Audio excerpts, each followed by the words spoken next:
होगा। तो महाराज कहते हैं कि पीठ फाड़ ऊंचा चढ़ा। अब थोड़ा समझने का विषय है, आप सभी ध्यानी हो, ध्यान करते हो रोज।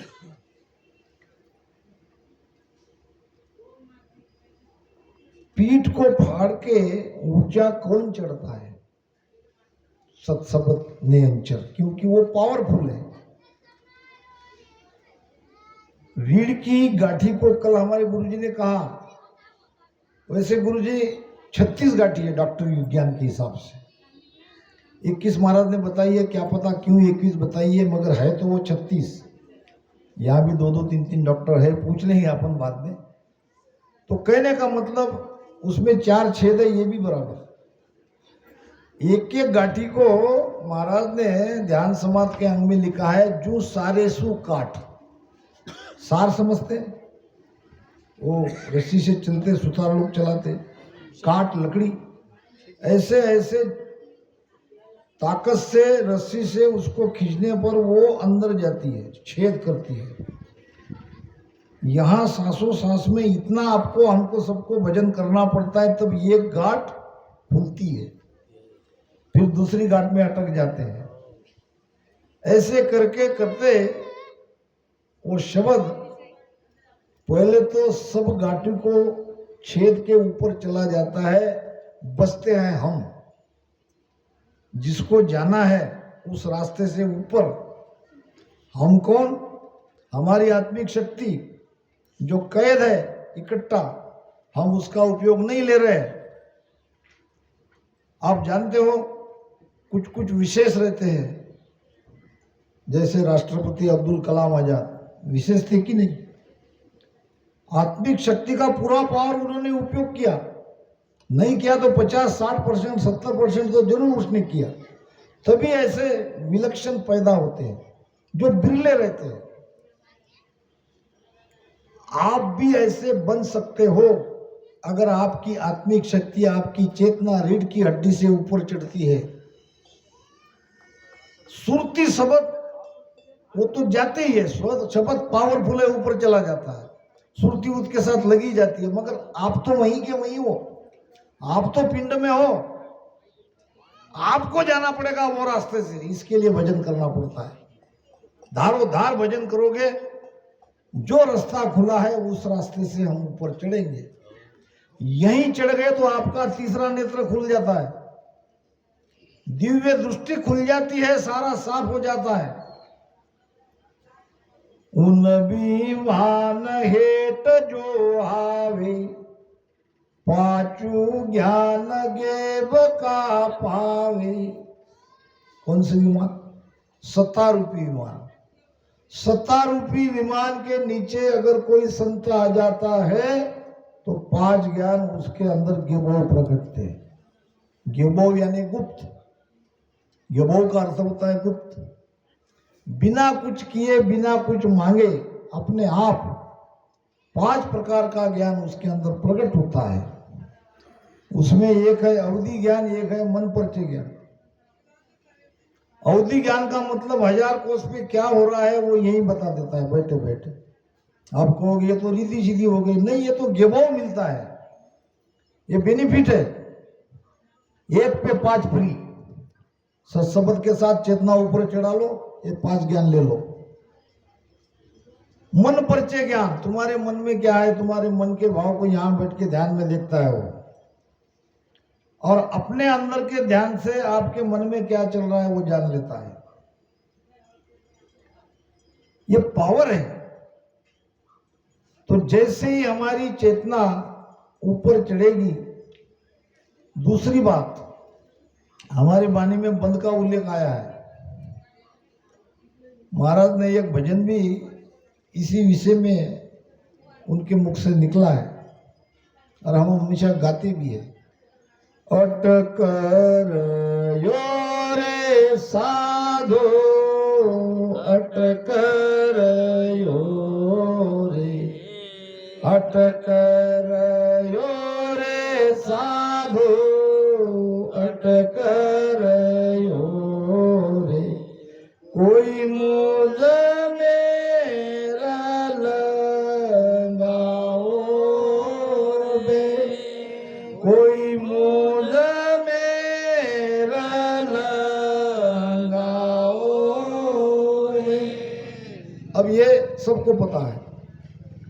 ये प्रश्न है कि उत्तर है?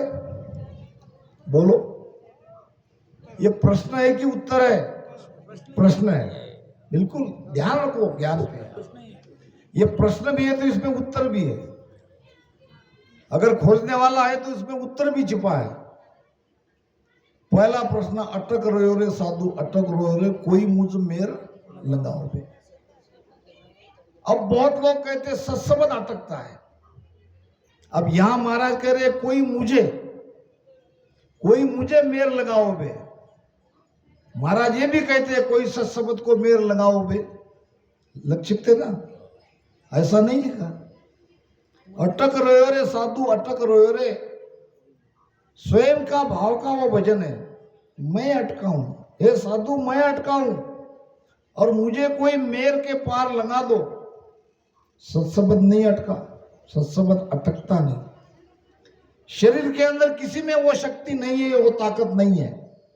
शरीर के अंदर सबसे बलवान ताकतवर कौन है गुरुजी? हाँ नहीं, सत्सबद तो है। सत्सबद आने के पहले शरीर का राजा कौन है? मन। जब मन नहीं अटका सकता, मन कमजोर पड़ जाता है, मन उसके साथ लग जाता है, कौन अटकाएगा उसे? सत्सबद अटकता अटके नहीं बिचे किसी हुसे, ना कोई आड़ो आवे। न कोई अटकाता है न कोई आड़ा आता है, फिर अटका कौन? माया ब्रह्म सकल सोई धूजे, सब कोई दर्शन चावे। और माया ब्रह्म जिन्होंने सृष्टि बनाई है, जो हमारे माता पिता है। हमारे माता पिता कौन है? माया ब्रह्म जीव के। हमारे शरीर के माता पिता हमारे माता पिता है, मगर हम जीव है, हमें शरीर नहीं है। जीव के माता पिता है माया ब्रह्म। माया माता है, ब्रह्म पिता है, और उनकी हम संतान है। माता पिता है राम कहते हैं ना दरिया साहब। तो जिसने जीव को बनाया वो नहीं अटका सक रहा, तो दूसरी किसमें ताकत है? फिर अटका क्या?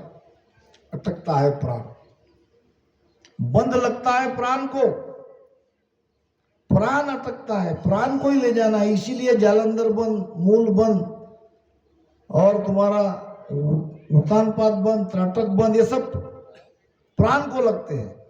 24 नाड़ी का बंद लगता है, वो भी प्राण को ही लगता है। प्राण ही तो हट रहा है यहां से, खंड से ब्रह्मांड में, ब्रह्मांड से बाहर वो निकल रहा है। जिसका प्राण 10वें द्वार के बाहर निकल गया वो सदा के लिए अमर हो गया। 10वें द्वार की स्थिति आ जाती है, 10वें द्वार अमर लोग का अनुभव भी कर लेते हैं, मगर फिर भी मोक्ष में यानी सदा के लिए बाहर कब निकलेंगे? जब 10वें द्वार से प्राण फूटेगा। सब कुछ अमर लोक का आनंद ले लेंगे, आनंद लोक का सब बता भी देंगे। हाँ एक बात है, वहां जाने पर उसकी मर्जी चलती है। वो चाहे तो बाहर निकल सकता है, चाहे तो संत बन के आ सकते हैं। तो पीठ फाड़ ऊंचा चढ़ा। कौन चढ़ा? चेतना, प्राण, आत्मिक शक्ति। बंकनाल निजमाए, बंकनाल के अंदर से। इसीलिए शब्द चाहिए। शब्द क्यों चाहिए? शब्द के बिना ये रास्ता खोलने वाला कोई नहीं है। साचो संगी बोलाऊ संगी, साचो शब्द बोलाऊ संगी, ये हमारा साथ करता है, हमें रास्ता बताने वाला है, हमें भटकाता नहीं है। और फिर सांसों सांस में भजन करने से ये पवन, ये वायु ऊपर ऊपर चढ़ती है, पता चलता है। पश्चिम के ध्यानी को भजन में बैठते ही उनको पता चलता है कि कोई शक्ति, कोई ताकत, कोई चेतना रीढ़ की हड्डी से ऊपर चढ़ रही है। तो इस प्रकार उल्टा अंबर फाड़ के पीठ फाड़ ऊंचा चढ़िया, बंकनाल निजमाए, सुखराम धर्म सु जीत कर त्रिवेणी में नहाए।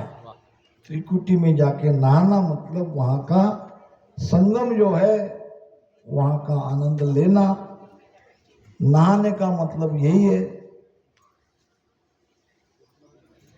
उल्टा अंबर फाड़ के बशा त्रिकुटी जाए, सुख राम त्रिकूटी चैन रे शब्दा माय बताए।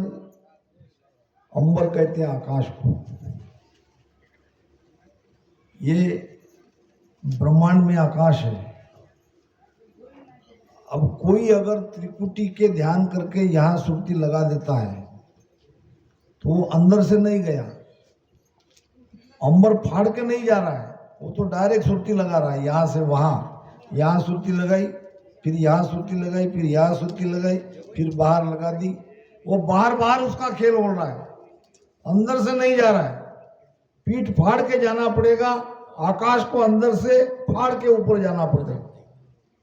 ये इतनी सी जगह में 3 ब्रह्म के 13 लोक है, एक एक लोक का अलग अलग अनुभव है। उल्टा अंबर फाड़ के बशा त्रिकुटी जाए। इस प्रकार से सिर के ऊपर से ये सुकमणा आती है, दोनों तरफ से इड़ा पिंगला आती है, त्रिकुटी में आता है, और अंदर से पीठ को फाड़ के वहां पहुंचते हैं। और त्रिकुटी का सुख, वहां का आनंद वर्णन किया जाता है। अमर देश का आनंद वर्णन नहीं किया जितना। वो तो इतना ही कहेगा तो बहुत आनंद है। कितना आनंद है नहीं कह सकता, कितना आनंद है। अथाह चीज को कौन कैसे उपमा दे सकता है। सागर में कितना पानी है उसको कौन कह सकता है, उसका मोजमाप कौन कर सकता है। ये वायुमंडल में ये हवा चल रही है, उसको कौन कह सकता है कितनी है। ऐसे ही वहां जाने पर वो परम आनंद जो है वो अथाह है, कहने के परे है, शब्द में उसका वर्णन नहीं होता है। सुखराम त्रिकुटी चैन रे शब्दा माय बताए। मन पवना आकाश लग सुरत शब्द घर ये। सुख राम त्रिकुटी पहुंचिया देह छिन्न मातर देख। क्या क्या चीज ऊपर जाती है। मन, पवन, सूरत, शब्द, ये सब इकट्ठे आती है। ध्यान लगने का प्रमाण ही यही है कि लागा ध्यान खबर तब पाई सूरत निरतरा मेड़ा। मन सो पवन शब्द मिल तीनों हुआ आदगर भेड़ा। अब ये सब वहां पे मिल गए, इकट्ठे आ गए, और जब त्रिकुटी में गहरा ध्यान लग जाता है तो शरीर का भान नहीं रहता। शरीर है कि नहीं है ये भी पता नहीं चलता। सुखराम त्रिकुटी पहुंचिया देह छिन्न मातर देख। आक पीठ कड़ी उगड़े अतल सतेज लखाए। ध्यान समय सुख राम कहे संत त्रिकुटी माय। पुराने जमाने में हमारे बुजुर्ग लोग कहते थे कि आंख आना अच्छा है, कहते थे ना। क्यों आना अच्छा है, और वो सही कहते थे। 8 दिन 10 दिन 15 दिन तकलीफ होगी, आंखें लाल हो जाएगी, ढक के रखना पड़ेगा, मगर जैसे वो बीमारी, वो रोग चला जाता है, आंख की देखने की क्षमता बढ़ जाती है।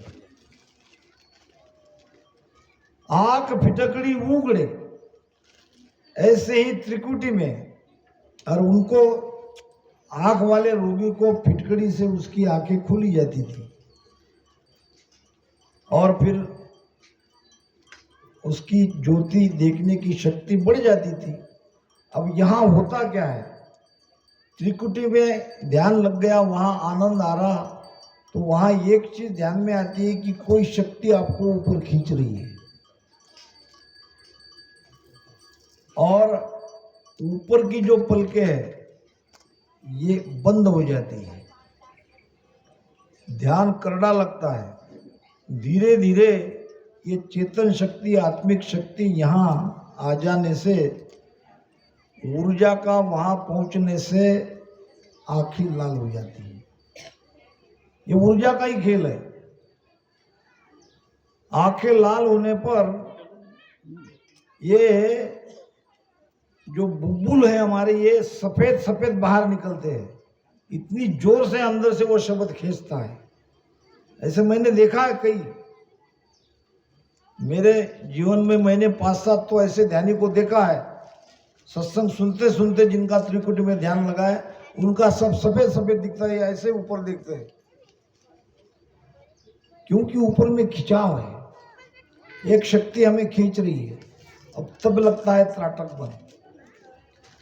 त्राटक बन लगने से एक सरिसा हम वहां, ये सुरती वहां निहारती रहती है उस शब्द को।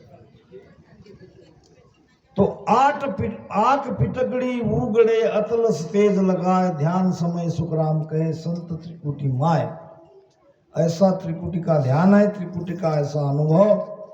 सुख राम लगे जब ध्यान रे, नेणा उल्टा थाय, तीनों रास्ता एक होय, 10वें द्वार लखाय। जो कहा वही गुरु महाराज ने यहाँ आगे साख में आ गए। सुखराम लगे जब ध्यान रे, नैना उल्टा था है, एकदम बाहर उलट हो जाती है। फिर उस समय तीनों रास्ता एक हुए, यहां से आने वाली ईड़ा, यहां से आने वाली पिंगला, और दोनों एक हो जाती है, तब बनती है सुषुम्ना। ये सुषुम्ना में ध्यान लगता है और सुषुम्ना से ही 10वें द्वार में जाया जाता है। ये सांस उसास वाला भजन 10वें द्वार में जा ही नहीं सकता। हाँ, इससे वहां तक पहुंचे, आगे ध्यान की स्थिति बदल जाती है, श्वासा ऊर्ध्वमुखी हो जाती है, नाभि में श्वासा धीमी धीमी आती है और वो ध्यान अखंड धीरे धीरे होने लगता है। अब आखिरी की एक साख लेके वाणी महाराज को विराम देंगे, उत्सव की तैयारी हो चुकी है। सुखिया सायब भेटिया तिरवेणी के तीर, से सरधारा सुखमणा बूटाई मरत ही। साहेब कहाँ मिलता है? त्रिवेणी के तीर में। किसी ने देखा क्या? महाराज तो कह रहे सुखिया साहेब भेटिया, मुझे वो साहेब मिले, मैंने त्रिवेणी के तीर में उसको देखा, और आप लोग कहते हो नहीं मिले। आपने देखा है, समझ नहीं पा रहे साहेब क्या है। से सरधारा सुखमणा बूटा अमृत हीर। बूटा नाम वर्षा होती है किसकी? अमृत की, हीरे की। ये सुकमणा यहां से 1000 धार से बहती है। सुकमण कलश अमी भर लाई, अमृत का कलश वो लेके आती है और वहां से नीचे ऐसे अमृत टपकता है, छलकता है, रोम रोम में, नाड़ी नाड़ी में, सारे शरीर में वो आनंद होने लगता है। ये त्रिकुटी का पहला अनुभव है और ये है साहेब।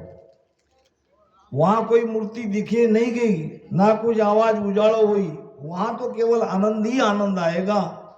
तो महाराज ने इस प्रकार से, परम ध्यानी थे गुरु महाराज, एक एक ध्यान की स्थिति का बड़ी गहराई से उन्होंने अपनी वाणी में अनुभव दिया है।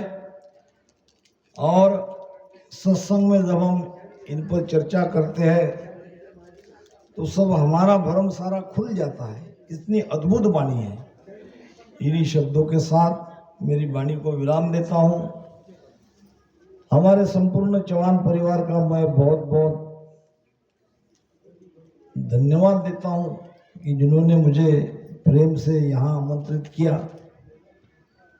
और ऐसी जगह पे बिठाया जहाँ से मैं गुरु महाराज की सेवा करूँ।